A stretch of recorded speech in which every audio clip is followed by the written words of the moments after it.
Hello students, 11th economics की class में आप सभी का स्वागत है। आज हम अपनी पाठ्य पुस्तक अर्थशास्त्र के लिए सांख्यिकी का पाठ 2 आंकड़ों का संकलन पाठ का अध्ययन करेंगे।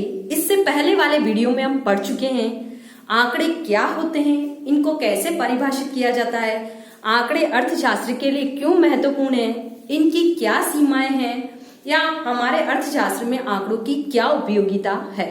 तो आंकड़ों का अर्थ जानने के बाद इस पाठ में हम पढ़ेंगे इनका संकलन कैसे किया जाता है।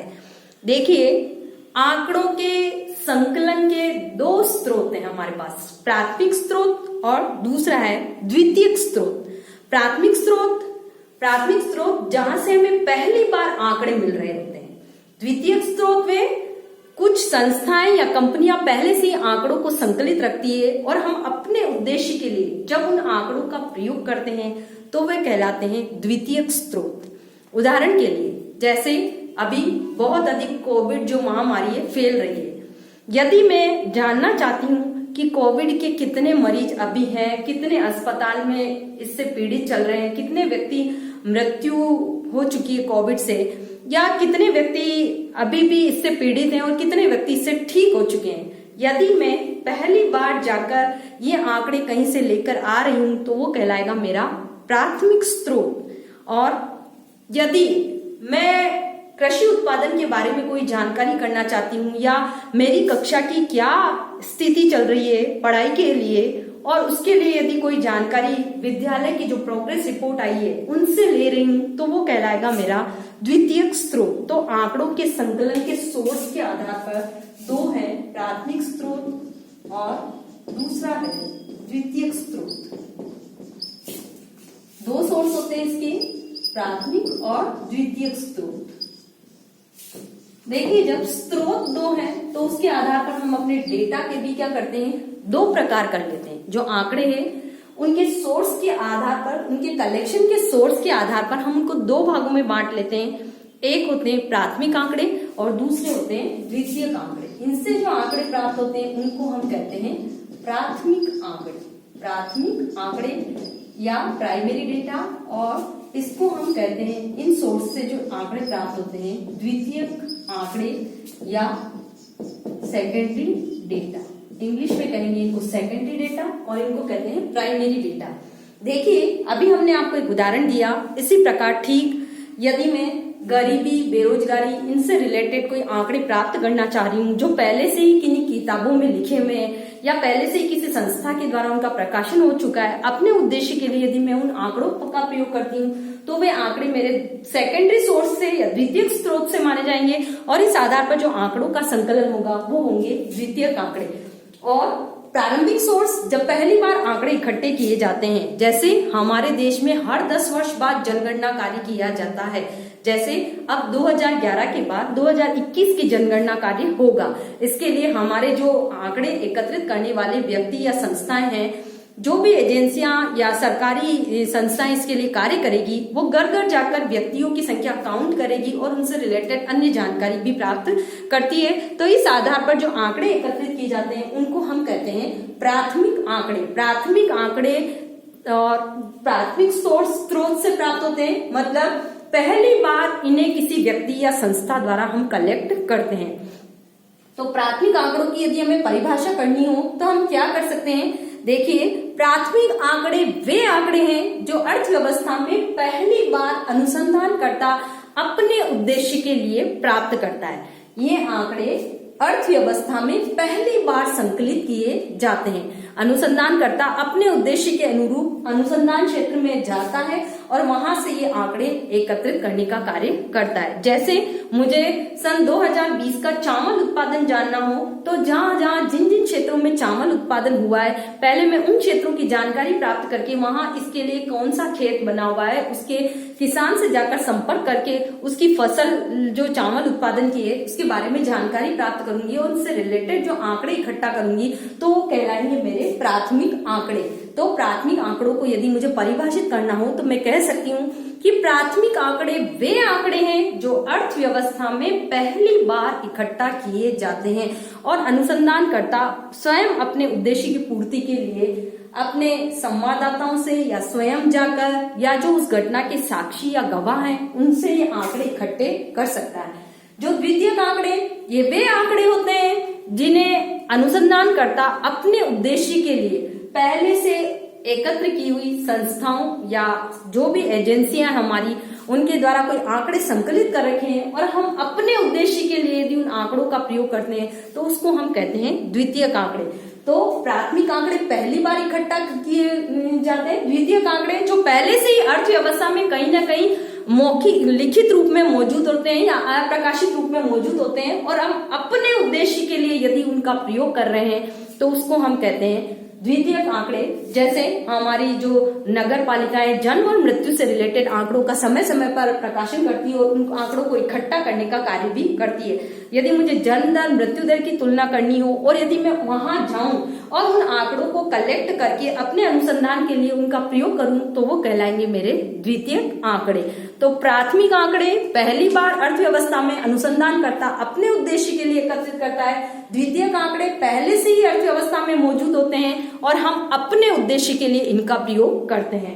तो सोर्स के आधार पर आंकड़ों के दो भेद हैं, प्राथमिक आंकड़े और द्वितीयक आंकड़े। प्राथमिक आंकड़े क्या होते हैं, सेकेंडरी डेटा या द्वितीयक आंकड़े क्या होते हैं, ये हमने जानने का प्रयास किया। अब हम इन दोनों का डिफरेंस देखेंगे कि प्राथमिक आंकड़ों और द्वितीयक आंकड़ों में अंतर क्या है। देखिए, प्राथमिक आंकड़े व द्वितीयक आंकड़ों में पहला अंतर तो हम इनकी परिभाषा के आधार पर ही कर सकते हैं। प्राथमिक आंकड़े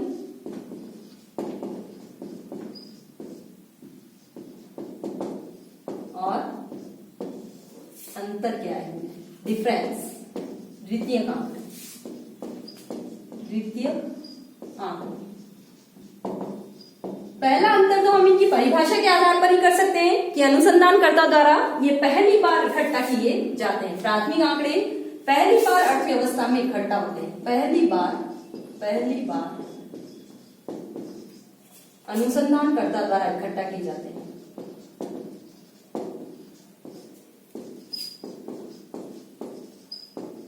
इकट्ठा करते हैं।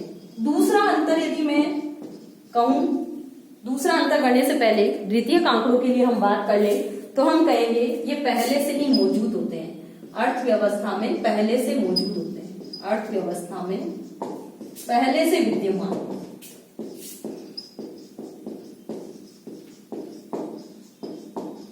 अभी तक हमने परिभाषा देखी, उसके आधार पर ये चीज तो क्लियर ही है कि प्राथमिक आंकड़े पहली बार अनुसंधानकर्ता अपने उद्देश्य के लिए इकट्ठा करते हैं और द्वितीयक आंकड़े पहले से ही मौजूद होते हैं, हम अपने उद्देश्य के लिए इनका प्रयोग करते हैं। तो पहला अंतर तो परिभाषा के आधार पर। दूसरा अंतर यदि हम करें तो प्राथमिक आंकड़े मौलिक होते हैं। मौलिक इसलिए क्योंकि मूल रूप में होते हैं। पहली बार यदि कोई चीज इकट्ठा हो रही तो वो मूल रूप में या हम कह सकते हैं जड़ रूप में या कच्चे माल के रूप में होते हैं। मौलिक रूप में कह सकते हैं हम या कच्चे माल के रूप में कह सकते हैं। ये जो आंकड़े होते हैं उतने मौलिक नहीं होते, ये निर्मित माल के रूप में होते हैं और हम अपने उद्देश्य के लिए इनका प्रयोग करते हैं। तो ये अमौलिक होते हैं या हम यूं कह सकते हैं निर्मित माल के रूप में होते हैं। अमौलिक या निर्मित माल के रूप में, निर्मित माल के रूप में। दूसरा अंतर स्पष्ट हो गया, कोई भी चीज पहली बार इकट्ठा की जा रही है तो उसको हम कहते हैं मौलिक रूप में या कच्चे माल के रूप में, और पहले से तैयार माल है यानी निर्मित माल हो गया। अमौलिक होते हैं द्वितीयक आंकड़े, मूल रूप में नहीं होते क्योंकि अनुसंधानकर्ता पहले से उनका प्रयोग कर चुका होता है। तीसरा डिफरेंस यदि हम देखें तो जो प्राथमिक आंकड़े होते हैं वो होते हैं उद्देश्यानुरूप, क्योंकि हमारा जो उद्देश्य होता है हम उस उद्देश्य के अनुरूप ही आंकड़े इकट्ठा करते हैं। जैसे मुझे क्लास के केवल इकोनॉमिक्स के बच्चों के इकोनॉमिक्स के ही नंबर जानने, यदि मैं हर छात्र को खड़ा करके उसके इकोनॉमिक्स के नंबर जान रही हूँ तो मुझे जो आंकड़े मिलेंगे वो भी क्या होंगे, इकोनॉमिक्स के ही नंबर होंगे। तो मेरे आंकड़े मेरे उद्देश्य के अनुकूल होंगे।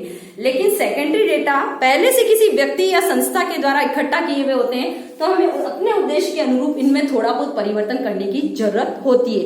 ये उद्देश्य के अनुकूल नहीं होते, इसमें हमें अपने उद्देश्य अपने ऑब्जेक्ट के आधार पर कोई न कोई परिवर्तन करना होता है। मतलब इसके अंदर कोई एडजस्टमेंट नहीं करना होता है, इसके अंदर एडजस्टमेंट की आवश्यकता होती है, क्योंकि ये पहले से ही किसी व्यक्ति या संस्था द्वारा उनके अपने हिसाब के जो उद्देश्य हैं उनके अनुकूल एकत्रित किए जाते हैं। तो हम कह सकते हैं कि इसमें उद्देश्य के अनुरूप उद्देश्य अनुकूल परिवर्तन करना होता है, परिवर्तन करना होता है। उद्देश्य अनुकूल परिवर्तन यदि हम नहीं करेंगे तो हम इन आंकड़ों का प्रयोग भी नहीं कर पाएंगे। तो अगला अंतर देखें हम, चौथा, प्राथमिक आंकड़े अनुसंधानकर्ता स्वयं जाकर इकट्ठा कर रहा है, ये पहले से व्यक्ति या संस्था द्वारा एकत्रित होते हैं। तो जो प्राथमिक आंकड़े होते हैं वो अधिक विश्वसनीय होते हैं, विश्वास करने योग्य होंगे, ट्रुथवर्थी होते हैं। और द्वितीयक आंकड़े अन्य व्यक्ति या संस्था द्वारा एकत्र होते हैं तो हम तुरंत विश्वास कैसे कर सकते हैं, नहीं कर पाते हैं हम अनेक बार। तो हम कह सकते हैं कि ये कम विश्वसनीय होते हैं, कम विश्वसनीय।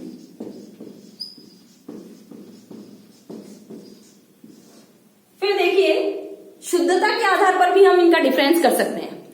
प्राथमिक आंकड़े अनुसंधानकर्ता स्वयं अपने उद्देश्य के अनुकूल एकत्रित करता है, तो देखिए उन आंकड़ों के अंदर शुद्धता भी होगी, लेकिन द्वितीयक आंकड़े पहले से ही मौजूद होते हैं। अब अन्य व्यक्ति, संस्था या एजेंसी की विश्वसनीयता कितनी है तो उस आधार पर डिपेंड करेगा कि उनके आंकड़े कितने अधिक शुद्ध हैं। तो प्राथमिक आंकड़े शुद्ध होते हैं, इनमें शुद्धता व्यक्ति या संस्था की साख पर निर्भर करती है कि अमुक व्यक्ति या संस्था की साख अर्थव्यवस्था में कैसी है। ये पूरी तरह एक्यूरेट होते हैं, इनमें एक्यूरेसी का अभाव होता है। ये पूरी तरह से शुद्ध होते हैं, इसके अंदर शुद्धता की कमी हो सकती है। तो पांचवा डिफरेंस हम कर सकते हैं, इनमें शुद्धता पाई जाती है, शुद्धता, और इनमें शुद्धता का अभाव भी हो सकता है, शुद्धता की कमी होती है क्योंकि किसी अन्य व्यक्ति या संस्था द्वारा एकत्रित होते हैं। और एक लास्ट डिफरेंस जो बहुत अधिक इंपॉर्टेंट है वो है लागत अधिक आती है, लागत अधिक आती है इन आंकड़ों को कलेक्ट करने की लागत अधिक, क्योंकि अनुसंधानकर्ता पहली बार ये आंकड़े इकट्ठे करता है तो उसका समय, धन और अन्य प्रकार के जो खर्चे हैं वो भी अधिक आते हैं। उसका समय भी लगता है, उसका पैसा भी खर्च होता है, या अन्य जो फोर्स होते हैं वो अधिक आने के कारण इनकी लागतें अधिक आती है। जबकि द्वितीयक आंकड़े पहले से ही किसी व्यक्ति या संस्था द्वारा एकत्रित किए हुए होते हैं तो इनका संकलन करने की जो लागत है वो कम आती है, इनकी जो लागत है वो कम होती है, लागत में कम, इनका संकलन करने की लागत कम होती है। तो ये 6 डिफरेंस हमने देखे प्राथमिक आंकड़ों और द्वितीयक आंकड़ों के अंदर। प्राथमिक आंकड़े अर्थव्यवस्था में पहली बार किसी व्यक्ति या संस्था द्वारा कलेक्ट किए जाते हैं। जैसे अभी 2021 की जनगणना होगी, उसके अंदर हमारा आंकड़ा जो आएगा 2021 में भारत की जनगणना कितनी है वो हमारा कहलाएगा प्राथमिक आंकड़ा। द्वितीयक आंकड़े ये पहले से ही अर्थव्यवस्था में मौजूद होते हैं, अन्य व्यक्ति या संस्था द्वारा कलेक्ट किए हुए रहते हैं। सेकंड जो डिफरेंस कहा था हमने, प्राथमिक आंकड़े मौलिक होते हैं, द्वितीयक आंकड़ों में मौलिकता की कमी होती है क्योंकि ये निर्मित माल के रूप में हमारे पास आ जाते हैं। तीसरा, प्राथमिक आंकड़े उद्देश्य के अनुकूल संकलित किए जाते हैं, इसमें उद्देश्य के अनुरूप परिवर्तन करने की आवश्यकता होती है। फिर चौथा डिफरेंस, प्राथमिक आंकड़े विश्वसनीय होते हैं और द्वितीयक आंकड़े जो है उनमें विश्वसनीयता का अभाव होता है। फिर है प्राथमिक आंकड़े स्वयं अनुसंधानकर्ता द्वारा संकलित होते हैं तो उसके अंदर शुद्धता भी अधिक पाई जाती है, लेकिन सेकेंडरी डेटा की शुद्धता इस बात पर डिपेंड करती है कि अमुक व्यक्ति, संस्था या एजेंसी की साख अर्थव्यवस्था में कैसी है।